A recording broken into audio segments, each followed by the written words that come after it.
Hi friends, ఈరోజు మనం పచ్చి రొయ్యలు టమాటా కర్రీ చేసుకుందాం ఫ్రెండ్స్. ఫస్ట్ మనం పచ్చి రొయ్యలని శుభ్రం చేసుకొని ప్రతి రొయ్యకి కూడా అండి ఈ మధ్యలో ఉంటుంది కదా ఒక పేగు, అది తీసేసుకోవాలి మొత్తం. చూసారా, నేను అన్నిటికీ కూడా ఇలా పెట్టి లాగేసాను, కట్ చేయక్కర్లేదండి వెన్ను మీద. చూసారా, మొత్తం ఇదంతా క్లీన్ చేస్తేనే మనకి పచ్చిరొయ్యలు చాలా టేస్ట్గా ఉంటాయి, కంప్లైంట్స్ రావు. ఫస్ట్ మనం పచ్చిరొయ్యలని ఆయిల్లో బాగా ఫ్రై చేసుకుందామండి. చూసారా, రొయ్యల్లోంచి వాటర్ అంతా బయటకు వచ్చేసి ఓన్లీ ఆయిలే మిగలాలండి మనకి. అప్పటి వరకు మనం చక్కగా ఫ్రై చేసుకోవాలి, అప్పుడు టేస్ట్ బాగుంటుంది కర్రీకి. పచ్చిరొయ్యలు ఎప్పుడు కూడా బాగా ఫ్రై చేసుకుంటేనే, ముందుగా బాగా ఫ్రై చేసుకుంటేనే మనకి కర్రీ టేస్ట్ సూపర్గా ఉంటుంది. చూసారండి, వాటర్ అంతా పోయి మనం వేసిన ఆయిలే మిగిలింది. చక్కగా ఇలా బాగా ఫ్రై చేసేసుకుంటే కర్రీ చేసినప్పుడు చాలా టేస్ట్గా ఉంటాయి రొయ్యలు. కదా, మొత్తం ఆయిలే వచ్చింది. ఇప్పుడు వాటర్ అంతా డ్రై అయిపోయింది. ఇప్పుడు ఈ రొయ్యలు మనం సపరేట్గా తీసేసుకొని ఆనియన్స్ ఫ్రై చేసుకుందామండి. పచ్చి రొయ్యల కర్రీ అంటే ఇంకా మామూలుగా ఉండదు టేస్ట్లు. నెక్స్ట్ ఈ రొయ్యల్ని చక్కగా బెండకాయలు వేసి పులుసు పెట్టుకోవచ్చు, వంకాయ పచ్చి రొయ్యలు, టమాటా పచ్చి రొయ్యలు, కోడిగుడ్డు పచ్చి రొయ్యలు, ములక్కాడ వేసుకుంటే ఇంకా సూపర్ టేస్ట్. సరే, ఇప్పుడు మనం దీన్ని ఒక ప్లేట్లో తీసేసుకుందామండి. చూడండి, ఓన్లీ ఆయిలే ఉంది, ఇంకా వాటర్ అంతా అయిపోయింది. చూసారా, ఇలా ఎర్రగా ఫ్రై అయిపోయాక మనం తీసేసుకొని ఒక ప్లేట్లో పెట్టేసుకోవాలండి. ఇప్పుడు ఈ ఆయిల్లో ఆనియన్స్ వేసేసుకోవాలి, బాగా ఎర్రగా వేగాలి. మనకి కూర ఏ కూర అయినా టేస్ట్ ఉల్లిపాయ బాగా ఫ్రై అయిపోతేనే టేస్ట్ అండి. ఉల్లిపాయ ఫస్ట్ టైం ఫ్రై అవ్వలేదనుకోండి, ఇంకా కూరలో ఎక్కడ తగిలిన కర్కర్మ సౌండ్ వస్తుంది తప్ప మెత్తగా ఉండదు. అందుకని ఆనియన్స్ బాగా ఫ్రై అయిపోవాలి. ఇప్పుడు ఇందులో మనం లైట్గా సాల్ట్ వేసుకుందామండి. సాల్ట్ వేసుకుంటే తొందరగా ఫ్రై అయిపోతాయి. జస్ట్ ఉల్లిపాయలకి సరిపోయే సాల్ట్ వేసుకుంటే తొందరగా ఫ్రై అవుతాయి. వాటర్ అంతా బయటకు వచ్చేస్తుంది తొందరగా.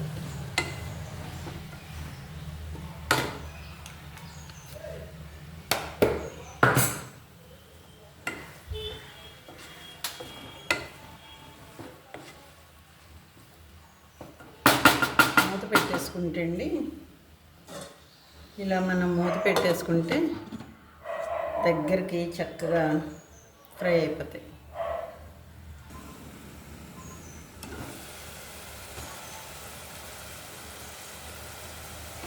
పచ్చిమిర్చి కూడా ఇలా నిలువుగా కట్ చేసి వేసుకుంటే అండి కారం బాగా దిగుతుంది కూరలోకి మనకి.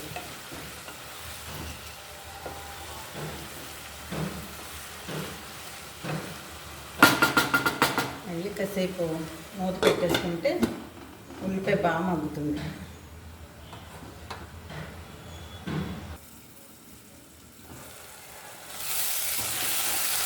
చూసారా, ఉల్లిపాయలు అంత చక్కగా మగ్గిపోయినాయో, ఫుల్ ఫ్రై అయిపోయింది. పచ్చిమిరపకాయలు కూడా ఫ్రై అయిపోయినాయి. ఇప్పుడు ఇందులో మనం టమాటాలు యాడ్ చేసుకున్నాము.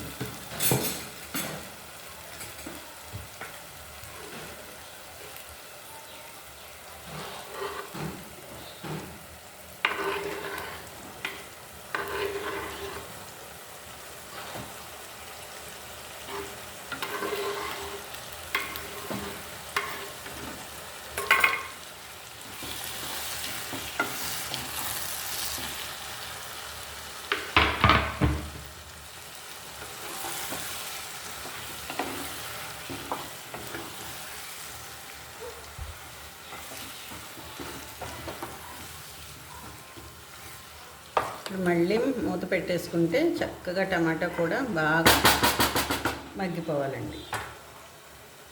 టమాటా కూడా ఉల్లిపాయలాగే బాగా మగ్గిపోతే అప్పుడు కూర టేస్ట్ వస్తుంది. టమాటా కూడా మగ్గుతుంది కదండి.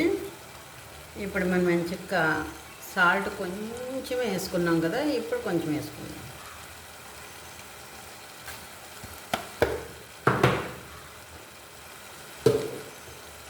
సాల్ట్, పసుపు,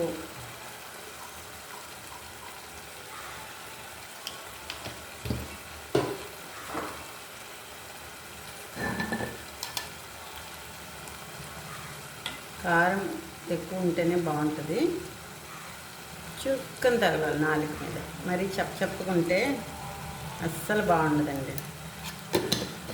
ఎన్వీలో మాత్రం కారం కొంచెం తెలియాలి, కారం ఉన్నట్టు. ఇవన్నీ బాగా కలిపేసుకొని మనం మళ్ళీ మూత పెట్టుకుందాం.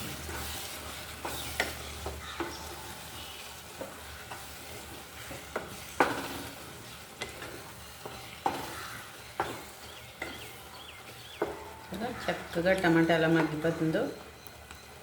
ఇప్పుడు మనకి దేశవళికాయలు వస్తాయి కదండి, సూపర్ టేస్ట్ ఉంటాయి. తొందరగా కర్రీ కూడా తొందరగా అయిపోద్ది, చక్కగా మగ్గిపోద్ది టమాటా. హెల్త్కి కూడా చాలా మంచిదండి. మన దేశవళికాయలు నవంబర్ నుంచి మార్చి వరకు ఉంటాయి. తర్వాత నుంచి మళ్ళీ కల్తీనే. మనకి టమాటా తినాలన్నా, ఏది తినాలన్నా, కూరగాయలు ఏది వండాలన్నా టమాటా వేయాలంటే అది ఉడకదు. ఈ నవంబర్ నుంచి మార్చి వరకే మనకి అదృష్టం, దేశవళి టమాటాలు తినే అదృష్టం. ఇందులో మనం కొంచెం జీలకర్ర పౌడర్ యాడ్ చేసుకుందామండి, అంతే. ఇంకే మసాలా అవసరం ఉండదండి. కూర మాత్రం అద్దరిపోయే టేస్ట్ ఉంటుంది. ఇప్పుడు టమాటాలు బాగా మగ్గిపోయినప్పుడే మనం ముందుగా ఫ్రై చేసుకున్న రొయ్యలు కలిపేసుకుందాం.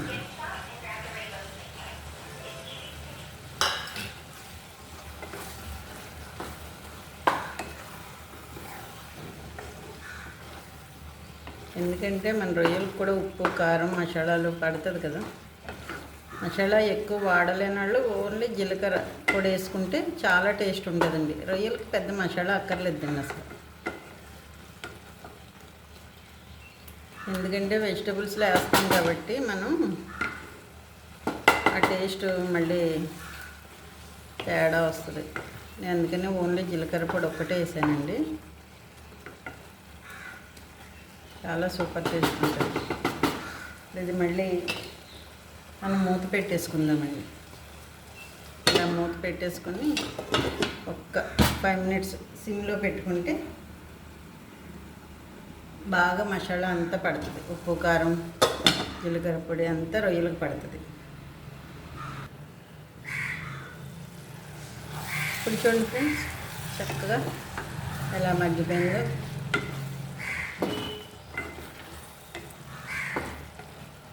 ఇప్పుడు ఇందులో మనం లైట్గా వాటర్ యాడ్ చేసుకుందామండి. వాటర్ వేసుకుంటేనే మనకి గ్రేవీ బాగా తయారవుతుంది. చిన్న వాటర్ వేసుకుంటే గ్రేవీ బాగుంటుంది రైస్లో.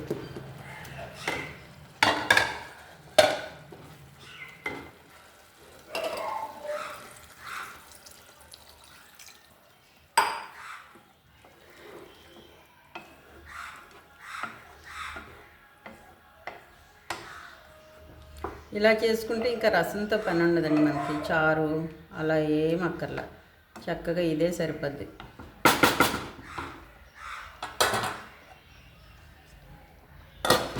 కొంచెం ఉడికాక మనం కొత్తిమీర, కరివేపాకు యాడ్ చేసుకుంటే బాగుంటుంది. కొంచెం వేసుకుంటే సరిపోద్ది కొత్తిమీర.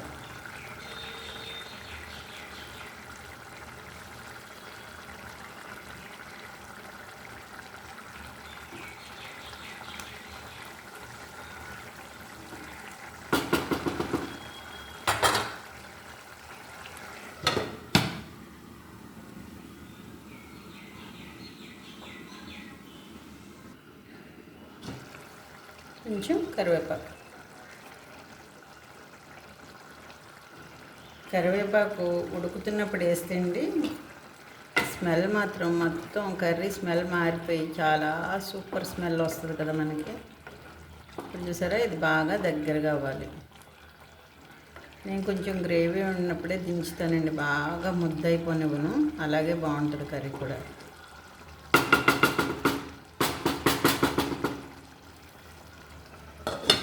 మూత పెట్టేసుకుంటే సిమ్లో పెట్టేయాలండి. మూత పెట్టి ఇంకా సిమ్లో పెట్టుకుంటే అది అలాగ దగ్గరికి చక్కగా మగ్గిపోయి బాగుంటుంది.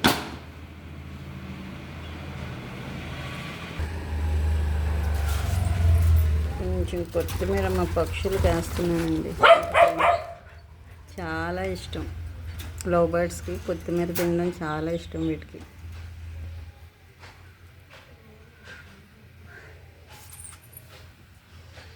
అవిగండి,